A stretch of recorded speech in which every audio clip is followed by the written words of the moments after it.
My guess is that at some point in a play therapy session, you have had the experience where you've either done something or you've said something, and then all of a sudden your client tried to take care of you. And let's just name it's a super interesting and even sometimes uncomfortable moment. Do we let them take care of us? Did we do something wrong? What just happened? It can lead to a lot of internal brain noise and a lot of self doubt and questioning. So let's talk about what to do when all of a sudden your client tries to take care of you in some way. So let me put out a scenario for you. Let's say that you're in the middle of the session, and let's say that you name sadness, right? For some reason there's an experience of sadness in the room. Maybe you're naming it in the play itself. Maybe you're naming it because you observe it in the client. Maybe you're just naming something that's come up for you. But whatever it is, you have just named sadness. And then all of a sudden, the client goes, "Oh, no, I don't want this to be sad, or I don't want you to be sad," or maybe doesn't say anything at all and then rushes over and grabs a blankie or grabs a teddy bear and brings it over and is clearly in a way trying to comfort you, right? Trying to rescue you or take care of you.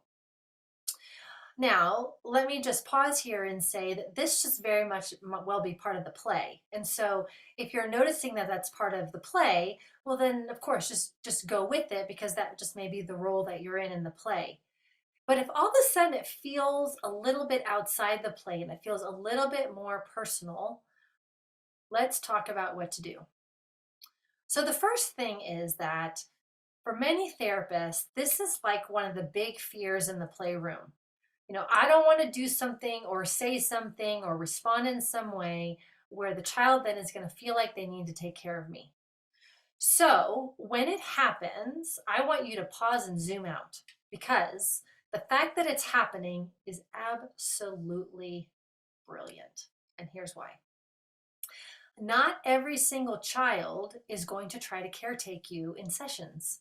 It's actually only a certain type of child, and that child is the child that is struggling with a couple of things. Either they are parentified, meaning that what they're working on is learning how not to take care of other people's feelings, or they're the ones that feel responsible for people's feelings or people's well being. Or number two, there's just been an emotion that's been labeled in the play space, so in this case, sadness. And because they don't yet know what to do with it, they, in a sense, try to move you away or shut you down around it because it's outside their window of tolerance, right? They haven't allowed themselves to fully experience that for themselves. Either way, this is the therapy. This is why they are there to learn how to be with the sadness in a way where they don't have to shut somebody else down or caretake somebody else around it or shut themselves down or avoid that experience inside for whatever reason. So let's keep playing this out. I want you to imagine this.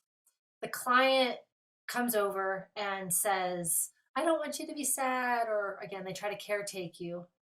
And you staying connected to yourself, staying in the resonance of the play, which is that there's sadness in the space, for you to be able to name, "You don't want me to be sad," or "You're trying to take care of me."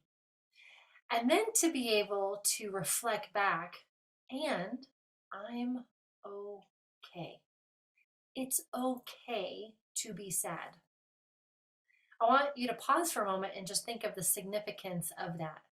Because if you're working with the parentified child, what you just did is very beautifully and gently, sort of energetically push them back into themselves to give them the message, "You don't have to take care of me.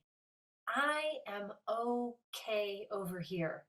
That may be the most healing thing that you do in the entire therapy journey together is to help them recognize that they don't have to be responsible for other people's experiences. The other thing that you just gently did was support them again in going back into feeling it a little bit more for themselves so they're not avoiding that feeling of sadness. So that's my larger invitation, is that in these moments when they come up in the playroom, first of all, don't discount them. Second of all, recognize that it's coming up in a very specific way with this particular client for a very specific reason and has something to do with why they're there and what they're working on. So lean into it.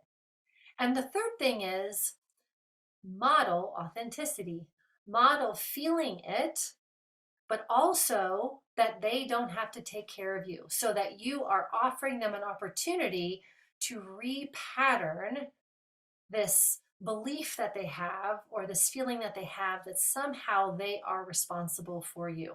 It's actually one of the most brilliant, beautiful things that could arise in your therapy sessions. So, next time this happens, take a breath, lean into it, and trust that this is showing up exactly the way it needs to in the process.